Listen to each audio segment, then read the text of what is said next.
To use the iPad Pro, if you're a beginner, let's first look at the top of the device. So this right button here is volume up, left is volume down. This sensor piece here is a connector where you would place your Apple Pencil if you bought that accessory. We also have a camera right below that. So if I open the front camera, you can then see your face in the center. Now on the left hand side, we have the side button, and then we have the first two speakers here. And then on the bottom of the iPad, we have the other two speakers and the charger, which is USB-C.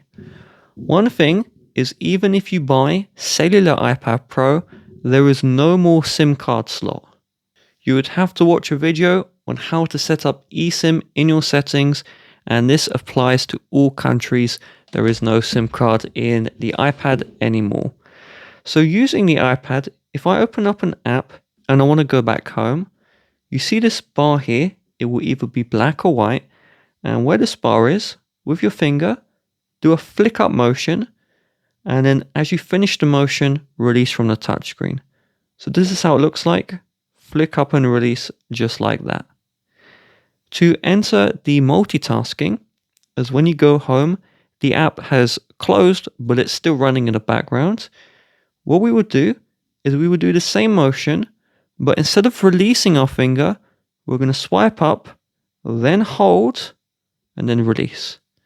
That will bring us to the multitasking, where we can just flick up on the app preview to close out of any apps. So one more time, swipe up, hold, release. I'd recommend swiping to the middle of the screen, waiting, then releasing. And if you're going home, just do a short flick like this. If you want to quickly change between your apps, where this bar is, just swipe to the left or swipe to the right, just like that. And you can quickly switch between your applications. Now, one thing that's weird on the iPad is if you long press the power button, it brings up the voice assistant Siri. So Siri, you just ask commands to, and it will do them. It doesn't do them well, but it does regardless. Hi. However, the thing is, how would you turn off your iPad if after holding the power button, you get the Siri? So what Apple have done is, if you want to turn off your iPad, you have to hold power and volume down together. So you press and hold these two down together, and then release from holding when you see the slide to power off screen, and then you would slide that slider to power off your iPad. If you just click the button once, that does lock the iPad like you would expect. Now, the power button and the volume buttons, with key combinations, you can do a bunch of things. So the first thing is, if you click release both power and volume down, so before we were holding the buttons, now I just want you to click release. Okay, so don't hold, click and release. You can see that will take a screenshot.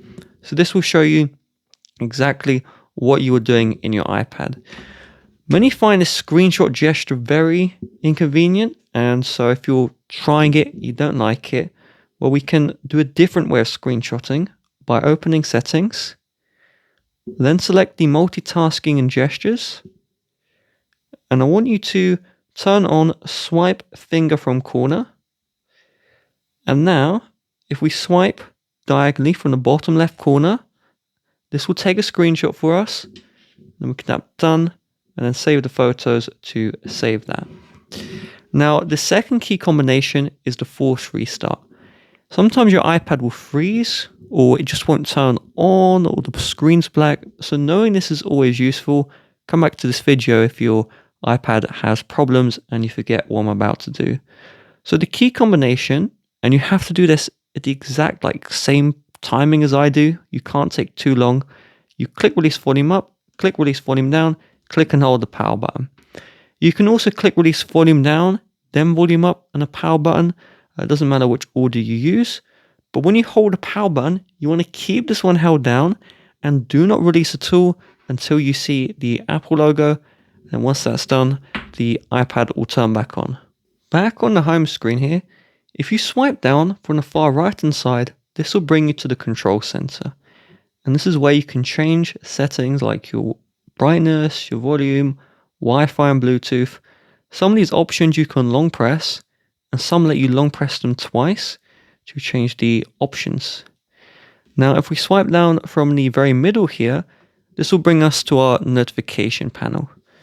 Just swipe up from the middle, and if there are no older notifications, they will show up here so that you can view them. This is also the same view as your lock screen. So the lock screen, you can see, is the same view. But if you want to customize your lock screen, just long press on the empty space, and then you can tap Customize, and this will let you change your lock and home screen wallpaper. Or what you can do is swipe across, and then tap on plus, and then that will let you, either choose a custom wallpaper for your photos, or choose one of these default Apple wallpapers. So that's the beginner's guide. Hope this one helps you.